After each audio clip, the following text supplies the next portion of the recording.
இன்றைக்கி வந்து ஒரு முக்கியமான ஈவெண்ட்டுக்கு வந்திருக்கோம். ஸோ என் கூட யார் அக்கமெண்ட் பண்ணுறாங்க அப்படின்னு பார்த்தீங்கன்னா சாமு, இந்த பக்கம் பாமு.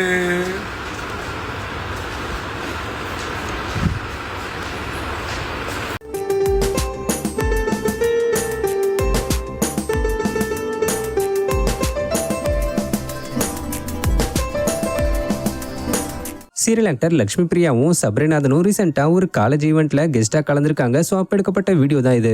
ஆக்சுவல் ஆக்ட்ரஸ் லட்சுமி பிரியா இப்ப விஜய் டிவில டெலிகாஸ்ட் ஆகிட்டு வரக்கூடிய மகாநதி சீரியல்ல காவிரின்ற மெயின் கேரக்டர்ல நடிச்சுக்கிட்டு வராங்கன்ற விஷயம் எல்லாருக்குமே தெரிஞ்சிருக்க வாய்ப்பு இருக்கு. அதே நேரத்தில் ஆக்டர் சபரிநாதன் இப்ப விஜய் டிவில பொன்னி சீரியல்ல ஹீரோவா நடிச்சுக்கிட்டு வராரு. இப்படி இருக்கிற நிலைமையில இவங்க 2 பேரும் சேர்ந்து ரீசெண்டா குமாரபாளையத்துல உள்ள ஒரு காலேஜோட ஆனுவல் டே ஃபங்க்ஷன்ல கெஸ்டா கலந்துக்கிட்டு ஸ்டூடெண்ட்ஸோட ஜாலியாவும் மோட்டிவேஷனலாவும் பேசியிருக்காங்க. மேலும் இதுக்கடையில லட்சுமி பிரியாவும் சபரிநாதனும் சேர்ந்து பண்ண சில சேட்டைகளை வீடியோ எடுத்து ஷேர் பண்ணிருக்காங்க. சோ இந்த வீடியோ இப்ப இவங்களுடைய ஃபேன்ஸ் மத்தியில வைரல் ஆகிட்டு வருது.